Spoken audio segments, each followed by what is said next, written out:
Howdy there. Welcome to the... We forgot to turn on the light, so we just turned on the light and we're going to re-record this. So, hi. Welcome to the OptiCast podcast, the podcast where we talk about everything regarding optimizing the human experience and performance. Today we're going to be talking about the first part of multiple parts. I butchered that totally, right? Multiple parts. I don't know how many, because as you can tell, this is very scripted, very professionally done. We practice for hours. We practice for hours, days, weeks, months. I have all of my employees of the company just quizzing me on questions. All the voices in your head. All of the voices in my head. They're all working on it. So yeah, we're going to be talking about fat loss. Just going over the questions that people normally ask me. The reality is fat loss can be about as complicated or as simple as you want. So, you're still laughing? Sorry, just hold on. It's better than crying. It is better than crying. Which is what you're going to be doing during your fat loss phase. Okay, so start with the first question that we have, which is there such a thing as an unsafe rate of weight loss? And what are reasonable or expected weight loss numbers by the week? How can we account for fluctuations from water weight? Okay, so the goal of a fat loss diet is to basically reduce body fat percentage and hold or gain as much muscle tissue as possible. The safety here is not really about like how safe it is for a person in terms of like dying or something like that, but it's just more about like just being able to hold that amount of tissue and not risking losing the tissue. So that's where the risk, the muscle tissue, that's where the risk comes from. The method that we do that is we progressively lower calories, and then we can have periods of reintroducing calories in a cyclic manner for particular goals. Different people have different levels of tolerance for how fast or how slow they can gain. We talked a little bit about this on the first episode.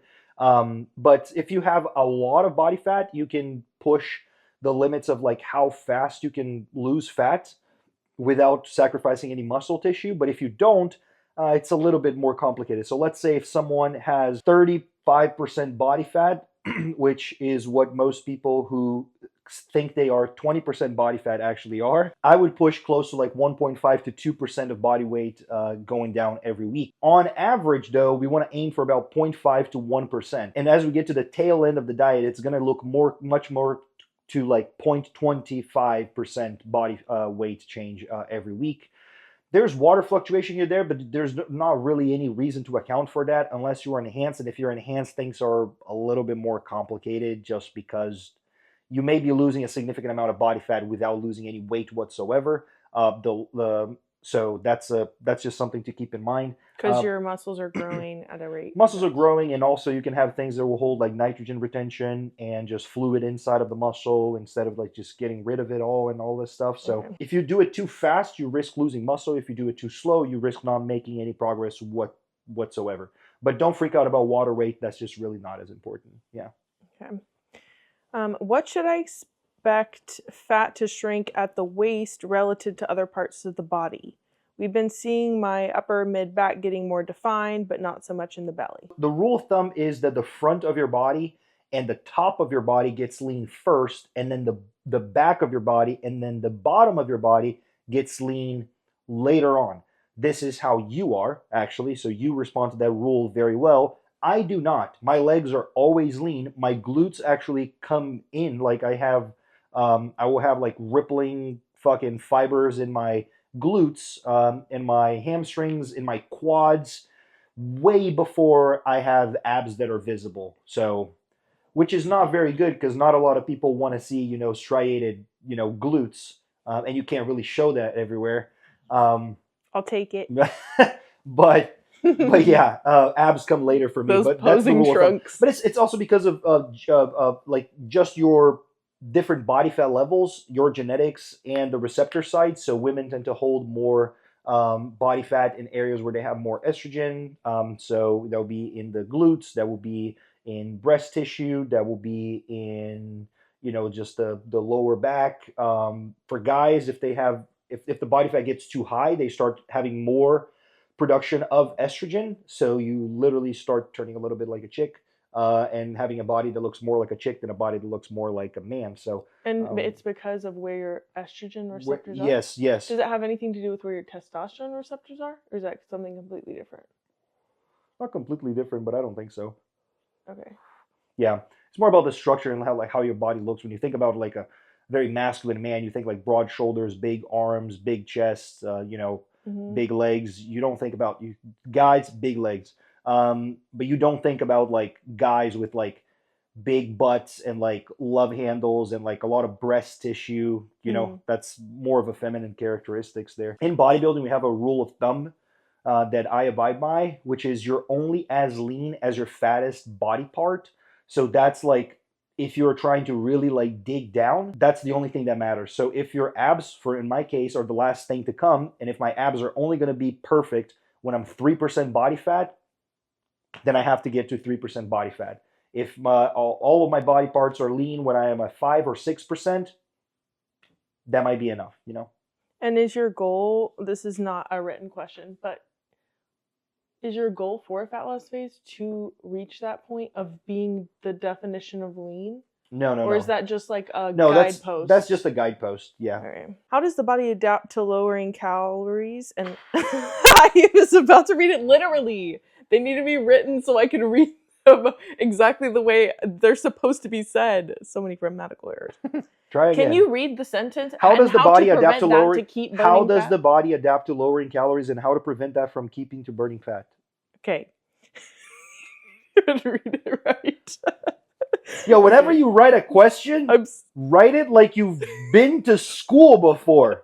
How does the body adapt to lowering calories, and how to prevent that from keeping burning fat? Sure. So that's called adaptive thermogenesis. Your body, like the calories that we have that you need to maintain your body fat, which is my definition of maintenance, it's not to maintain your body weight, because you can lose muscle, gain fat, and you maintain your body weight, but you're not maintaining the same level of body composition. There's a bunch of things that go in there. So the first one is your basal metabolic rate, which is the shit that you do when you're not doing anything. So just laying down in bed without doing anything, that's your basic metabolic rate. Whenever leptin starts to decline, T3 starts to decline, T4 starts to decline, sex hormones start dropping, that means that you become less efficient at utilizing energy at rest. So by definition, by just sleeping, you're already burning less calories when those things happen. Then we have your NEAT, which is non-exercise activity thermogenesis. In this case, it's the stuff that you do during the day that's not activity like exercise. So like fidgeting, moving your hands, moving your head, being very expressive with your face and stuff like that. I burn so many calories through fidgeting. When you're dieting, without realizing, you start doing less of that, like immediately. So like you just start fidgeting less, you start moving less, you become more efficient in how you move and when you do things. And one of the best ways to prevent this is to actually be intentional about moving more. So like raising your step count or something like that. And with regards have ADHD. Or have ADHD, but it does go down. It does go down significantly. Yeah, even for regardless. I want to track this next time. You can't track that. Well, I want to like if it's intentional, myself. It's by definition not neat. But if I record myself like working when I'm fine, then you can do that. That would be a nice study. That would actually be fun. Jeff Nippert, do a study on her now that you have a lab. Did you see his lab? Mm-mm. Is it cool? Where is it? In a place. Okay. I have no idea, but it's fucking awesome.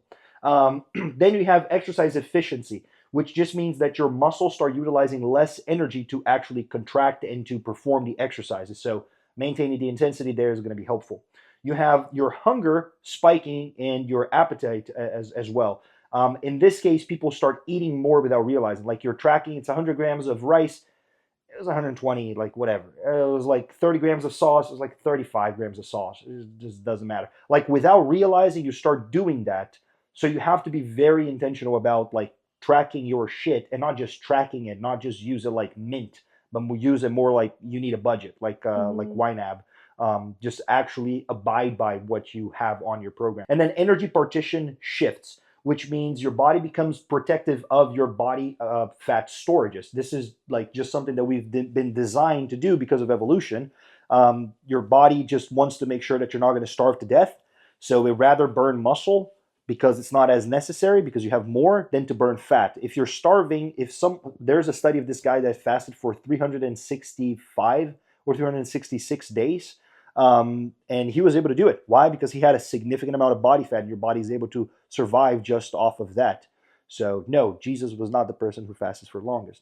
Do we have actual studies on this? So how do we prevent all of this stuff? High protein intake. I like to keep it at like 1.3 to 1.5 grams per pound, not per kilogram. Or during maintenance phase, growth phase, fat loss phase, how do those grams per pound of body weight It changes, but we'll have podcast episodes that we'll talk about that when we get there. But in general, I keep mine at 1.3 year round. Okay. And then if I am getting really, really hungry, I bump it up to like 1.4, 1.5. But every study that we have that compares, like there's new studies coming out of like 1 gram per pound of body weight used to be the rule, like 2.2 grams per kilogram. Now we have compared to like 1.3 and 1.1, and 1.3 is better than 1.0. There's this thing called the thermic effect of food. Protein actually takes like more energy to digest. So fiber as well is the same thing. So increasing protein and increasing fiber is going to be helpful in this case. The other one is to uphold training performance by whatever fucking means necessary. I hope you understand what I mean.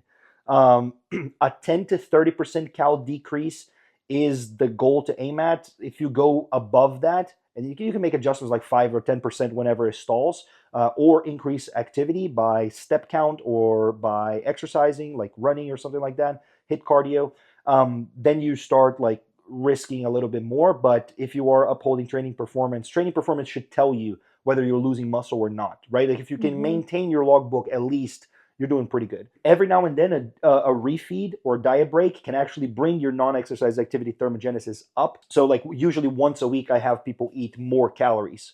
So that keeps the hormones in place, because, you know, for a lot of people who are not enhanced, testosterone goes down, libido goes down, T3 goes down, like everything goes to shit. So we can uphold those things either by taking those things and taking control over your life in your own hands, or by modulating these things. So, but it's a difference of like taking 100% control versus taking 10% control. It's going to be pretty shit, but it's not going to be as shit as 0% control. Then increasing your step count is the easiest way to make sure that you are moving. So like if you're tracking your steps, which is very important, is to have like, you know, like 10,000 steps, then like, oh, it's stalling, let's move it to 12,000. Let's move it to 14,000. Let's move to 16,000. Up to 20,000 steps a day is pretty reasonable, and it's very low impact. It's not really going to hurt or anything like that. Another thing that I like to do is to use a standing desk. I have a treadmill underneath my standing desk, so I move around a lot, and I make my movement during the day as inefficient as possible.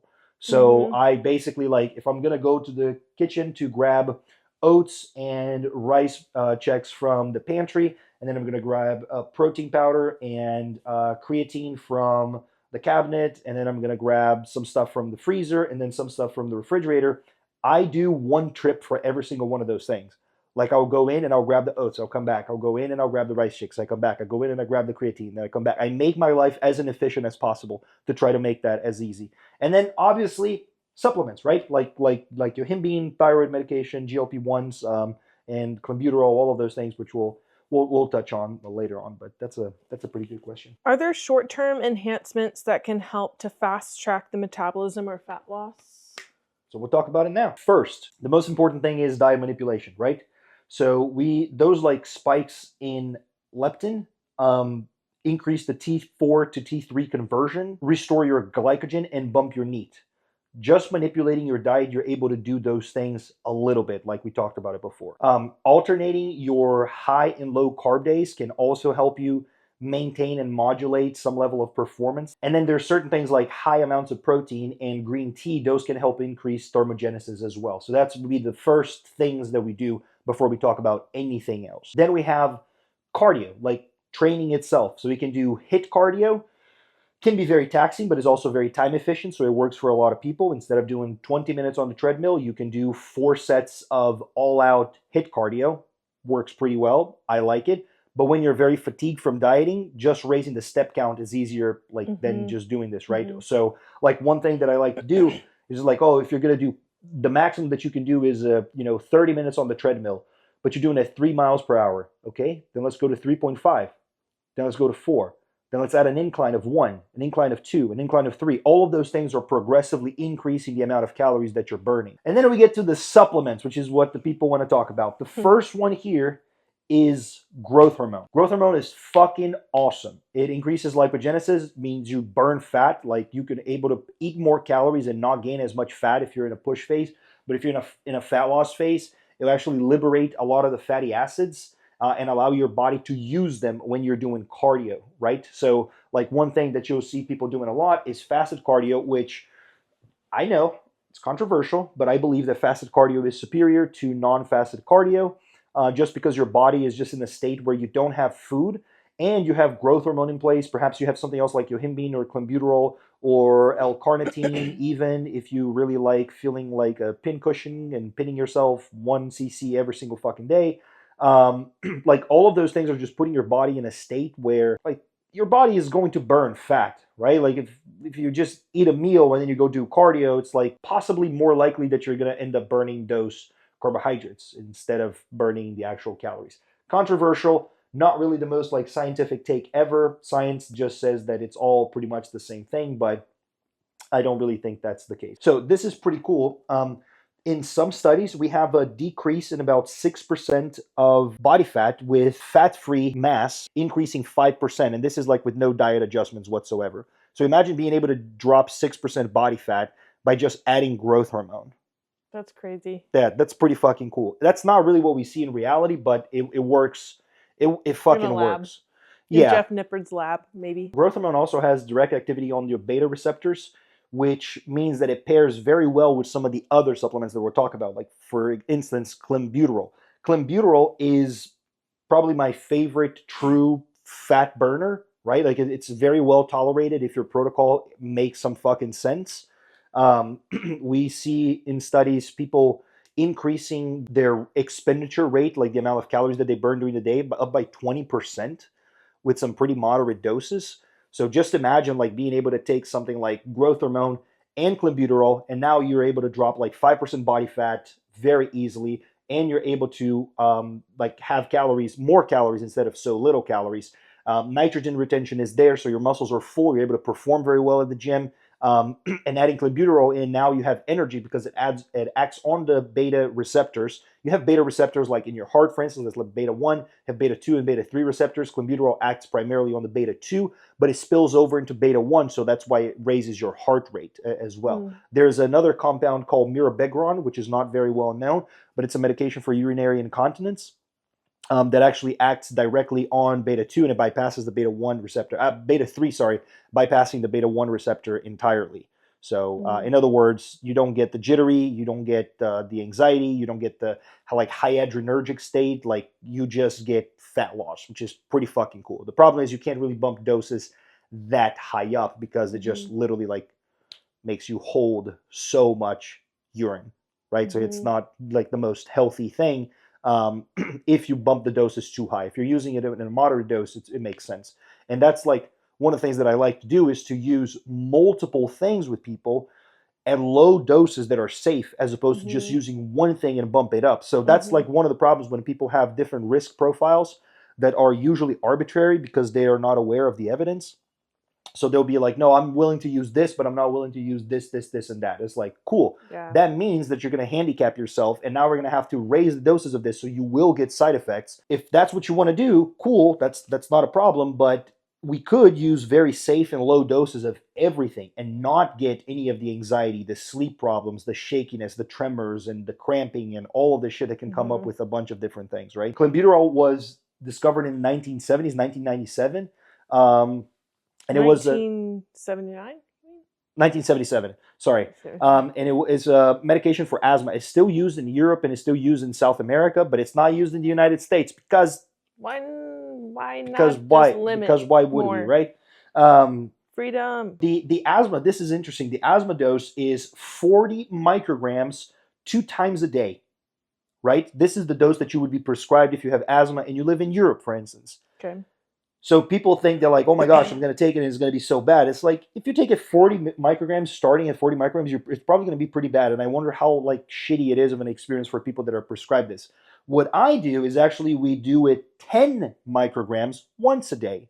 And then we titrate that up by 10 micrograms until we reach a point that is comfortable and sustainable for fat loss every 1 to 2 weeks. So it's very, very slow, but basically, like, we are talking about a dose that is lower than what you would be prescribed had you been born in a different country.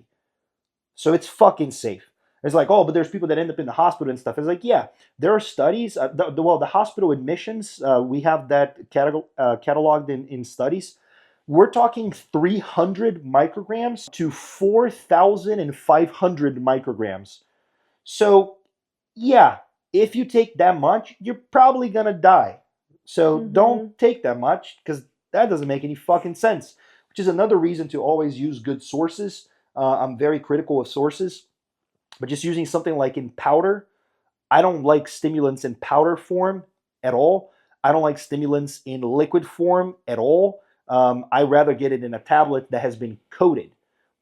Basically, the way the clenbuterol tablets work, they're made as there's the tablet itself, and then the clenbuterol itself is sprayed on top of it, so it's even.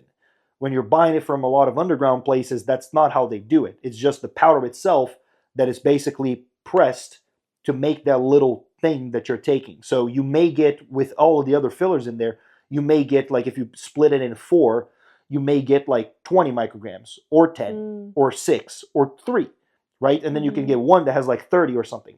Never really seen that being a problem, but with liquid and powder form, I have seen it being a problem. So I don't really recommend that. If you're taking that, you can expect to have some level of like tremors, and you can have a little bit of overstimulation and insomnia. If those things are happening, you need to have some adjustments made to your protocol. So like you can add phosphatidylserine. I like about 300 milligrams to start, to reduce some of the dopaminergic signaling before bed. You can add something like taurine, because clenbuterol depletes taurine, and that can cause crampings and the tremor. So adding something like that is also going to help you with that. As well as some other beta blockers, something like nebivolol, which is not going to influence performance negatively, and some others like propranolol will. They just keep your heart rate down, because the heart rate going up is not really what makes clenbuterol burn fat. You don't really need your heart rate to go up. But we also have alpha receptors, whereas like beta receptors increase lipolysis, alpha receptors basically prevent lipolysis. So a compound like yohimbine, which was a medication that was used for erectile dysfunction until Viagra became a thing, and then it was not used for this anymore.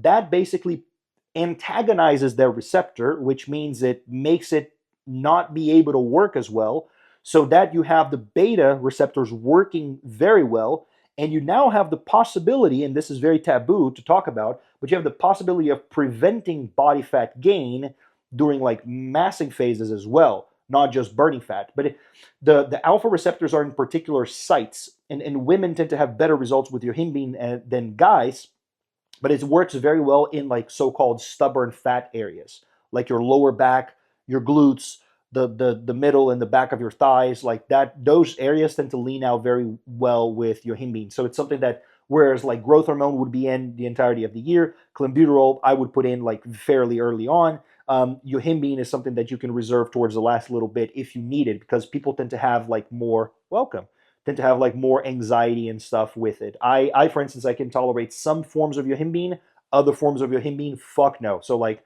yohimbine HCl, I can do 40, 50 milligrams, no problem whatsoever. If we're talking alpha yohimbine, 3 milligrams is my limit. Wow. Yeah, and it's all yohimbine, but it's a little bit different, right? Now, the thing with yohimbine is that it has to be taken fasted. Once your insulin levels spike because of food, it doesn't work anymore, and it's gonna like peak in about 60 minutes. And then it's going to maintain that activity for about 3 to 6 hours, depending who you ask. That being said, it just goes back to what I said about doing cardio fasted. It just gives your body the opportunity to use all these things. So you wake up, you take all of your pills, you take your Clen, you take your GH shot, you take this and that. GH is not really that necessary to do it early in the morning. Big bolus doses at night seem to be the best for both fat loss and for like muscle building potentially. There's a lot of controversy there with muscle building in growth hormone, but it just gives you an opportunity to burn more fat in the morning there as well. And then we get to the ones that are pretty fucking cool that I love. Retatrutide, which is a GLP-3. Basically, it reduces your appetite like Ozempic, semaglutide, but it doesn't have as many of the side effects as Ozempic does. But it's not prescribed very often at such high doses that would cause you to have issues, primarily because it's still in the trial phases. But it's very safe. You have people using it for years, like with pretty much no side effects whatsoever. But it also acts, it's a GID and a glucagon, like basically it gives you energy and it burns fat. So whereas like Ozempic does not burn fat, retatrutide burns fat. Whereas Ozempic does not give you energy, retatrutide gives you energy. Interesting. It gives you wings. Yeah. And then once we can get GLP-4s, like into the 4th generation, we're going to be able to even build muscle, which is pretty fucking cool. We already have some studies about this on these compounds. They're going to be ridiculously expensive and so inaccessible. But I hope that we're going to have one thing that we can inject that's going to burn fat, reduce your appetite, give you energy, and build muscle. Dude. And be safe. Because they're already studying this in humans. Wow. Yeah. That's crazy. Which is, I mean, it's good that we get to actually study those things because we can't really study steroids in humans. You know, since the 70s, we haven't really been able to study so many things. Yeah, really. Yeah. But so yeah, it's like there's no muscle loss. People worry about muscle loss, but there's no muscle loss if you actually train in the first place. There's no mechanism that even Ozempic would have that would make you lose muscle that doesn't exist at all. It's like people are like, oh, you get Ozempic head. It's like, no. Your head just looks bigger because you're no longer a fat fuck. That's just the case. It's like, oh, you get Ozempic face, like death face. It's like, yeah, anyone that loses a significant amount of body fat, it's going to lose body fat in their face as well. Like, this is very chunky. When you're dieting, you look like shit when you're like pretty low levels of body fat. So I don't think anyone looks worse when they're dieting, but if you get to unhealthy levels of body fat, you're probably going to end up looking a little bit sickish, you know? Once again, this is extremely fucking safe, but people are scared of it. And a lot of people are just too proud to take it because they're like, well, it's something for people who have diabetes, so I don't want to take it. They're fine with taking something for bronchitis, for asthma, for erectile dysfunction, for testosterone, but they're not fine with taking something that has been prescribed for people with diabetes. So if we start prescribing these things, then are people going to be okay with using it now? Yeah. Because it's already prescribed for fat loss. Like, we already are prescribing it off-label, like, already. So, but in any case, holy shit. Sorry. Pause. I don't know what the fuck this is, but it just came out of her mouth and it smells so fucking terrible. The joy of children. Then we have HRT, which is hormone replacement therapy. So whereas TRT just takes care of testosterone, hormone replacement therapy would actually take care of things like your thyroid as well, your IGF-1 levels. So like you could take T4, T3, T2, growth hormone, testosterone, estrogen, progesterone. Like, you can take all of those things and basically keep all of your hormones levels in place and at healthy levels. So there's a very good argument here to be made about how unhealthy it is for natural bodybuilders to get to really low levels of body fat compared to enhanced bodybuilders, because they are maintaining all the normal levels of their hormones in the first place. We don't really use thyroid medication to burn fat because it acts on your whole body. It's not just going to burn fat, it's going to also burn muscle. So we don't push that dose up higher. But we can maintain good levels of your IGF-1, we can maintain good levels of testosterone, we can maintain good levels of estrogen, we can maintain good levels of everything, making it for a much more enjoyable and healthy experience if you want to get really fucking peeled and make people fucking turn their heads and be like, what the fuck is that? You know? Controlling all the variables. Because you can control everything. Exactly. And now we have a few other questions that were asked on Instagram that we're going to go over. I haven't really read all of them, so don't really know what all of them are, but yeah, what are the questions? Let's go over them. All right, first question. What's the minimum amount of fat needed to consume during a cut, and why? So if you're natural, fat is very essential, not just for your brain, but also for testosterone levels and things like that. So just need to maintain as much of that as possible to maintain healthy amounts. So like, I don't like to go under 30 grams, but 20 grams seems to be sufficient for the majority of people. 40 to 50 grams is the comfortable spot for most people, with like 60 and 70 grams just being like, you're living the good life now. That's pretty fucking cool. The problem is Yeah. like 70 grams of fat, it's a whole lot of calories, like 70 times 9.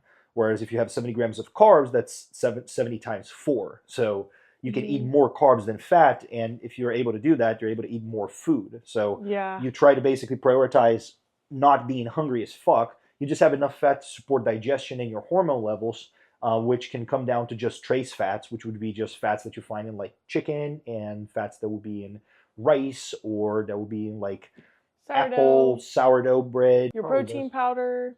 Protein powder has a little fat, bit, yeah. But yeah, 60, I think 60 grams of fat a day for me feels very manageable. Yeah, no. I'm not eating a lot of nuts. I'm eating some, but I'm not you eat eating Brazil nuts very regularly. Brazil nuts. Peanuts, which aren't really nuts, but walnuts, almonds. But like, I'm not having any olive oil, but I eat chicken or lean meats. And even if I wanted to go to, if I had an event, or if I wanted to eat something like pizza or whatever, it's very easy for all my other meals to eat 25 grams of fat collectively, and then have the remaining to because if you go out to eat, it's like 30 to 40 grams of fat in one meal. It's easy. It just happens. That's just people just adding a little bit of oil to the rice. And I don't remember what the lowest amount of fat that I've been at is in a fat loss phase. Like 30, like 40 grams for you. Yeah. So it's still pretty high. For me, it went down to like 15. Holy crap! But I eat on an off season. I'm eating 40 grams max. Max. Yeah, 50 if it's like a non-training day. Well, I don't really notice. I mean, I only get frustrated if the trace fats somehow get to my max. But like, but not like eating fat-free things is not difficult for fat-free cheese, super fucking great hack. 99% lean turkey or minced chicken, like fat-free Greek yogurt. Like, it's just so easy to get down to it. But yeah, you need to have some level of fat to just maintain your hormone levels. Why try to diet when you can just take Ozempic? It's kind of like, you have ADHD, and it's like, why learn to manage your life and to organize your life and live life in a way that is conducive to your disability when you can just take Adderall? It's like, try that.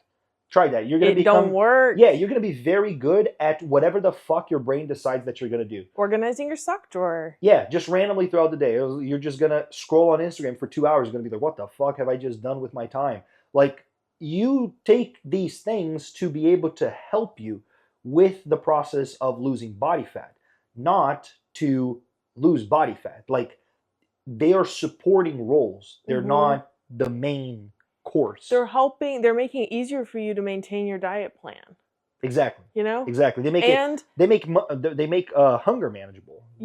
That's what I would take it for, to maintain my hunger level so that I'm not losing my mind, and it's not, having negative consequences on my work or my relationships or just my own head, because I'm not thinking about food all the fucking time. I'm not waking up in the middle of the night thinking about food and stuff. Like, honestly, GLP-1s just changed the game, and the sooner people realize this, the better and the easier it's going to be for people to, just get to very good levels of body fat. It's kind of like, no, don't keep sugar in the house. What was the thing? Jesus Christ. Crystalia said, don't keep sugar in the house. And I was like, the fuck is that? And she's like, right, it's a thing. Okay, and then he proceeds to moving on and saying, oh yeah, no, totally not a thing. I just came up with that on the spot. I just made that up. Yeah, the phrase itself he made up on the spot. The concept makes a lot of sense. I know of people that when they're trying to diet, they don't keep junk food in the house. We just don't, because whenever we have it, it's consumed and then it's gone. But that's what I feel like Ozempic is the same idea. It's helping you.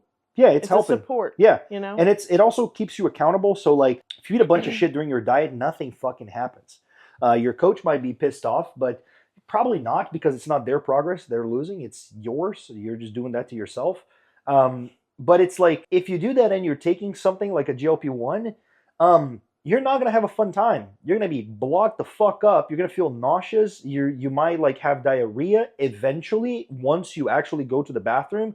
It just creates a mess. So like, it holds you accountable to the shit that you're putting in your body. In my opinion, it makes it the consequences of shitting on your diet so much bigger that it's just not fucking worth it. I don't want to do it, you know? Yeah.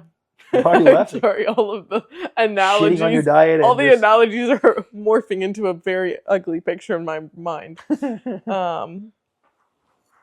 just want to make sure we were recording. Oh, we didn't want to miss all of that Yeah, that juicy beautiful, content. juicy content. How do you like my scarf? Are you cold? No, but I just feel like getting comfy. Okay, don't let it mess up your mic. Why does my weight jump up 3 to 5 pounds overnight when I didn't even eat that much? 3 to 5 pounds? God damn! Okay, eating that Salt? much doesn't matter, right? So, like, you're gonna eat 20, like, let's say you're eating 200 grams of food. 200 grams of broccoli has no fucking calories. It's 100 calories. 200 grams of McDonald's chicken nugget. That's 600 calories, let's say. Probably not. But let's say it's 400 calories. That's 4 times more. So eating much doesn't matter. Fat loss is an energy dependent process, meaning you need to lose energy. Energy needs to be consumed at a lower amount. It's not about volume. The secret to fat loss is not lowering the amount of food, it's lowering the calorie. If you're just thinking in terms of like, I didn't even eat that much, I only had like 2 slices of pizza. Yeah, homie, like you had way more calories than you would have if you just ate like an apple or something like that, you know? Mhm. So, but yeah, 5 pound jump. Is that really fat though that's being created No, overnight? no, it's That not. sounds like water. No, it is water, but for some people, when they have like a jump in calories, like say they just shed on their diet and they just weigh themselves the next day. They were, let's say they were 180 pounds. Now they're 183. And then the day after they're 182.9, and then they're 182.8, then 182.9, then 182.8. And it's like, that shit stayed with you. So that happens with some people. You can actually put on fat in a day. A pound of fat is about 3,500 calories. You could very easily eat over 3,500 calories just in one day that you just decide to do whatever. Mhm. So it's very possible that that is actual fat that you put on. So Wow. you just have to monitor like how your weight comes down after you've decided to not use Ozempic and decide to just eat whatever the fuck you wanted. Is it better to weigh in daily or just once a week so I Daily. don't drive myself crazy? Okay. You have to wait for the second half of the question. Yeah, so I mean, you want to weigh yourself daily just so you have more data points, so you can take an average and it can be more consistent. Also, from a habit formation standpoint, is just so much easier to just weigh yourself into the same thing every single fucking day than to remember to like, oh, I only weigh myself 1 time this week. Oh, I only weigh myself 2 times this week. I was like, just motherfucker, just do that shit every single day. But if you're driving yourself nuts, like I have certain clients that don't weigh themselves at all. I just go by the visuals. Okay. As a matter of fact, whenever I'm like verifying how they're doing, I never look at the weight first. I always look at the pictures first. The pictures tell me the story because I don't want there to be any bias while I'm doing the analysis of their progress. I don't want that to be skewed. I want to look at the physique and be able to see that there's fat loss occurring. And even if it's a massing phase and this person, for whatever reason, let's say they have a food eating disorder, that they can't really, they focus too much on their weight or something like that. Well, like you also want to just monitor the look, and that's something that if you're good at this, like you can do it fairly easily. But if you're not and you're just doing that yourself, I mean, it can be quite hard because there's so many biases, so many voices, so many things that you believe, so many things that you hear, that it just might make it like more unreliable. But how do you not drive yourself crazy? Trust the process. Look at the trends over time. Look at the average week to week and then compare week to week. Every single like 7 days is one weight only. Mm-hmm. Like it doesn't matter if it started at 163 and it went all the way up to 170. What's the fucking average? Mm-hmm. The average is 165, let's say. Cool. Then your weight is 165. The next week it jumped all over the place, but it's still 165, so you maintained it. Cool. So we need to drop calories a little bit more. Oh, then it was like it went all over the place, but it went to 163. You're on the right track. So it's fairly easily once you understand that one day means very little. But then going back to that caveat of just noticing whether the weight's going to stick to you or not after you do something stupid, you know? Yeah, and you can, I mean, that's still, you still have to analyze a vast amount of data points in order to see that anyway, right? Yep. So you can notice, oh, the weight went up 3 pounds overnight. Let's see what happens the next 5 days with me doing what I'm supposed to be doing with my diet, and then you can see. Yeah, I mean, in contest prep, there it gets to a point that you're taking your weight more than once a day. Like you want to know like what True. the effect that a certain meal has on your weight and on your physique, and then you're looking at the weight, the photos, the digestion rate, the amount of water that went into the food, and all of this type of stuff. So it can get pretty fucking granular, depending to what level and what division you're competing. If I don't lose weight for 2 to 3 weeks straight, am I stalled or is that normal? If you're not enhanced, I would say you're probably stalled. Yeah. If you're What's the difference? If you didn't lose any weight, you know. No, I see what you're saying. Because if you were enhanced, you would be gaining muscle. You could. Or you could, and depending that would be normal. Yeah, and that could be normal. So like my last mini cut. How do you tell, just by pictures? Pictures. But the last mini cut, I started at 202 and I ended at 204. Interesting. Yeah, and I think I lost like 5 or 6% body fat. And you could tell by photos. Photos. It's very visible. Mm-hmm. Here's a picture. So, as you can tell. Can I target fat loss in specific areas, like my stomach or arms, with certain exercises?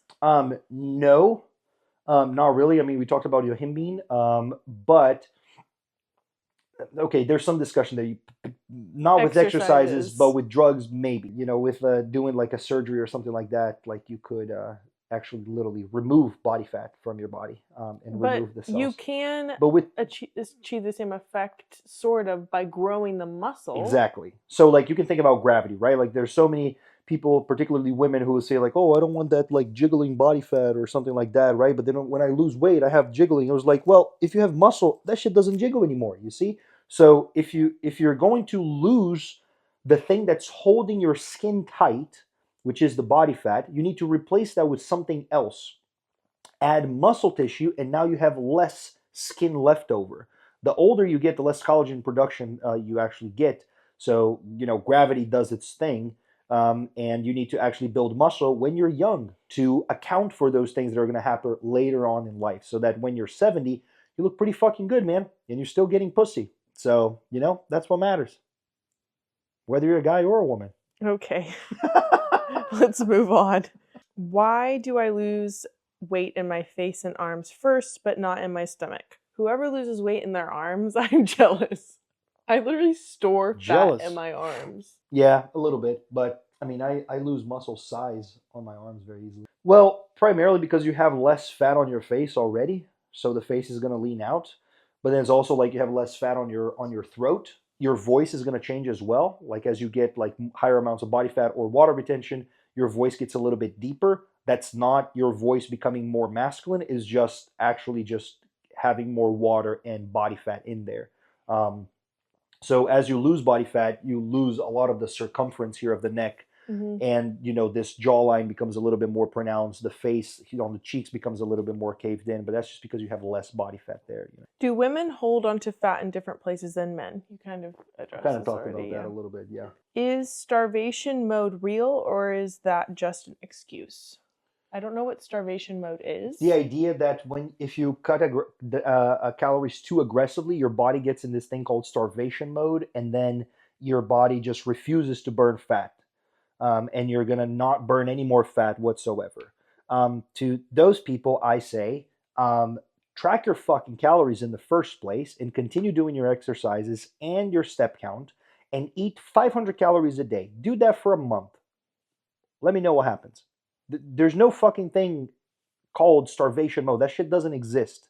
You look at people who are in impoverished countries, and when they're starving, they look like they're starving. They don't look like 300-pound, you know, fucking tortas. They are not massive. They're not square fat. They are lean.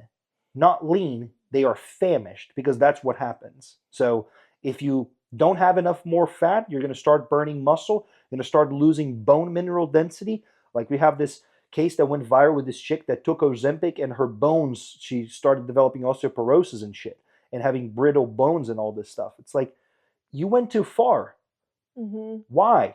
Because there's no such thing as starvation mode. That's why. So, yeah, there's no such thing. If you're not losing weight, it's because your calories are too high. I don't care what you say. If you're 200 pounds and you're eating 1,000 calories a day and you're not losing fat, you're doing something wrong. How long can you diet before your metabolism really slows down? It's not really like a slowing down. It's just the energy process becoming a little bit less efficient. I mean, more efficient. It's hard to say, man. But it gets to a point that your body just becomes a little bit more, not resistant, but you just become a little bit sluggish and slow.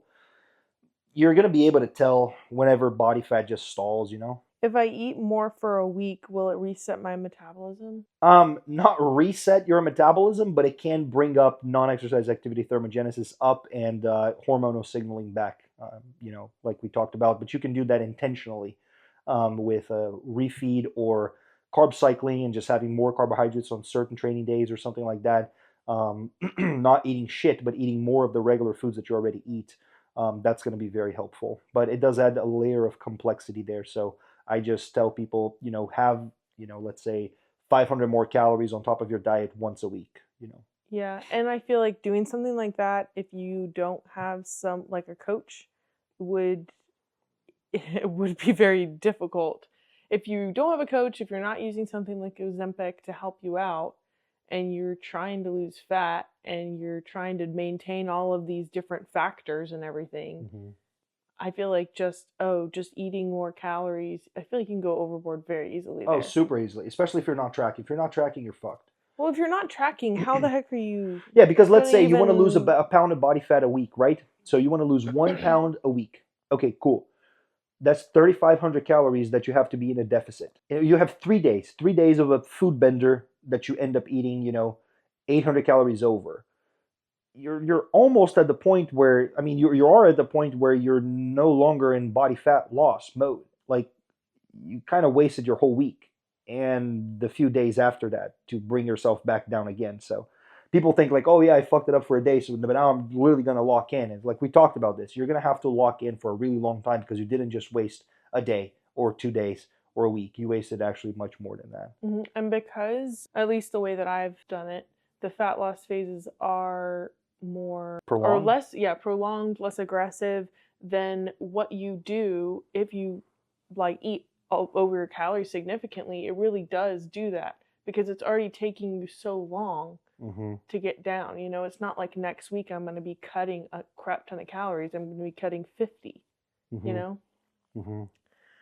Yeah, the adjustments are very little. Like whenever I adjust people's, I usually go down to like 100 calories or 200 calories, something like that. It's almost not noticeable. It's almost not noticeable, which is what I like about it. Which is, it's like, this is what OptiLab stands for, right? It's making your life as optimal as possible, and making something very aggressive and changing your whole life just to make this thing happen is just really not conducive for that. So yeah, the only time that I've really, when I start noticing it is when I start feeling fatigued. Whenever I start feeling fatigued, my fatigue and my hunger signals are really closely linked, and I just for everybody. Yeah, for everyone. But sleep deprivation. It feels like, when you go to the beach when you're a kid, you just play on the beach all day. Whenever you come back to the whatever we used to eat in the apartment that we would stay in, and any food that was there tasted so good. Yeah, remember the match last time that we were just eating like sourdough bread, just like not even toasted, bread. Just plain sourdough bread. Just like, oh my God. My mom would have like veggies and stuff out, and you would eat it, and you'd be like, oh my gosh, this is the best cucumber I've ever had, or like carrot sticks or whatever it was that she had out. But you would just consume everything in sight, and it all tasted so much better because you were starving, because you were so fatigued from the day's play. And that's how I think that once I start getting to that point, which is like 5 weeks in, 6 weeks in, I need to look back and see, but but we also added clenbuterol in, and that helped with energy like a lot. Yeah, the stimulants and like caffeine and stuff like that. I'd rather use clenbuterol than caffeine, just because it's actually going to burn more fat than caffeine. True, I think I do both because I like coffee. Yeah. But that and also working. Yeah, I don't like caffeine for pre-workout. I like the idea of ephedrine a little bit more, just because the half-life is shorter. It's Broncaid at at pharmacies, but there's a risk there as well. But it's much more similar to clenbuterol. It acts in the same way as clenbuterol does, so it's a little bit redundant if you have that. Whilst caffeine actually has synergy with yohimbine, so taking clenbuterol, yohimbine, and caffeine is less redundant than taking clenbuterol and ephedrine and yohimbine. I typically just do like a pre-workout shake before my workout, or if I'm, in fat loss, taking something like clenbuterol before my workout, and then the caffeine is later in the day when I start feeling fatigue. Could also just take everything, throw the kitchen sink at it. Okay, as long as you have a coach. No, don't do that. Okay. Yeah, coach shouldn't fucking throw the kitchen sink at it. Do sweat belts or sauna suits actually burn fat or just water? They don't burn water. That's for sure. I just read it like it was written. I mean, sauna burning water. That's funny. I mean, not really, man. It's kind of like saying like green tea burns fat. It increases thermogenesis a little bit, but it's not significant. You're not going to notice anything. It's not like, okay, fat loss stalled, let's add sauna in. No, add another 2,000 steps a day. That's going to actually make a difference. That's going to be 100 calories that you're going to burn. And when you're wearing, okay, so this is where I feel like people will take these kind of gimmicky things and then they pair them with things that actually contribute and then they go to Planet Fitness. And then they say, and look, the gimmicky thing works. Yes, yes. So like if you're wearing a sweat belt, you're not just going to wear it to work, I assume. I think you're going to wear it to the gym or wear it while you do what? 30 minutes of additional cardio so that you're sweating while you're wearing it. I mean, that's where I see people wearing it. But that's where all this shit comes from. It's from people saying like, oh man, I have a buddy who did this and it's working really well. And it's like, does your buddy actually control variables? Does he know exactly what effect each one of those things has in his body? Because I can tell you, for me, I'm fucking anal as shit with this stuff. Like, I want to know exactly what each one of these compounds is going to do with my body before I mix them all together. Because when something goes wrong, then you don't know what the fuck went wrong. Mm-hmm. You need to pull the whole thing out, because otherwise you don't know. Or you take one of them at a time and like you risk the last one being the one that did it, and now you're stalling out progress. So knowing which things are actually going to be affecting what is, better. Okay. What about fasting? Is it just another shortcut or does it actually help? So like fasting cardio, I think it helps. But also like if you think about it, fasting, you're skipping a meal or 2 or 3. So you're going to like, without realizing, you're eating less calories, and calories in, calories out is a rule. So like you eat less calories, you burn more fat. That's just how it works. But it's not a gimmick at all. Is it true that spicy foods or drinking cold water can boost fat loss? I'm sorry. Actually, yes. Really? Yes. Chili peppers. Chili peppers. Let's do this. Yeah. I love spicy food. But again, it's not really noticeable. It's not really like I don't know thing. why that sounded so funny. But like, you pair all of those things, right? Like you add a little bit of chili peppers to your food. You start drinking green tea. You take the caffeine. I'm going to drink cold chili peppers. I'm going to listen to them. Red Hot Chili Peppers. Nice.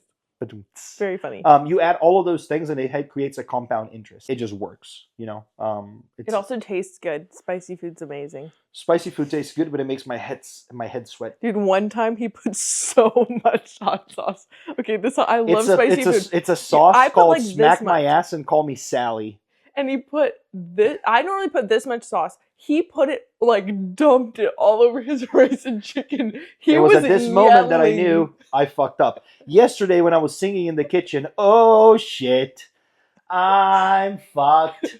I was singing that because I added too much of that same sauce to my food again. Oh my gosh. And when I was eating, it was very bad the whole entire time. I didn't hear you yelling this time. So that was good. Because I am not a bitch. He was yelling so much. He was sitting there, he's like, I'm going to do this. And then he goes, he's like, takes off his hat and starts scratching his head. And then he leaves the room, just keeps walking out, yelling, And then he gets to a gallon of milk and puts it down on the table and just starts drinking. That was so gross. Drinking milk like that, man, that was one of the first things that I noticed when I came to the U.S. I was at Matt's house and he was eating spaghetti. And that motherfucker just put a glass of milk on the table, and he was just drinking. And I was like, "You're just drinking milk?" I used to do that. I started doing that too later on because, you know, America. But, you know, it's it's weird. it's kinda weird, and man. I don't know why, but it tasted good. Then now it makes me a little weird, but I think it's after just 'cause watching I The don't... Boys, I can't do that anymore. True. Spoiler alert. Is it really a spoiler alert if the thing has been out for years? I say yes. Yeah, no, it's not. Oh, you say yes? Yeah, it's still. Oh Still my spoiler. gosh. No more Okay, well, questions. speaking of spoiler alert, There's no more questions. That was the last one. correct.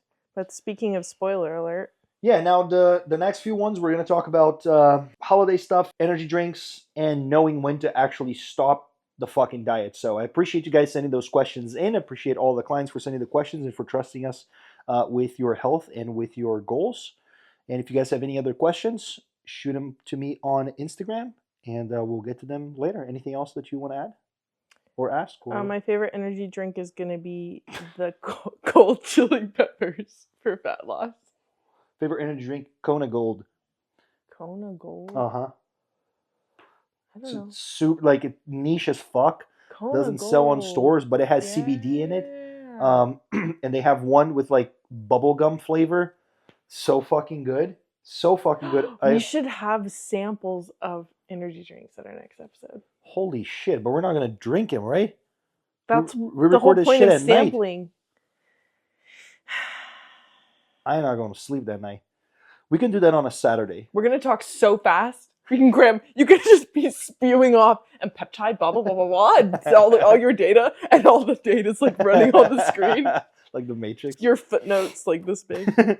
Anyways, thank you guys so much. Appreciate you. Love you guys. Peace, love, happiness, success, joy. And fat loss. And fat loss to every single one of you. Happy New Year. Peace.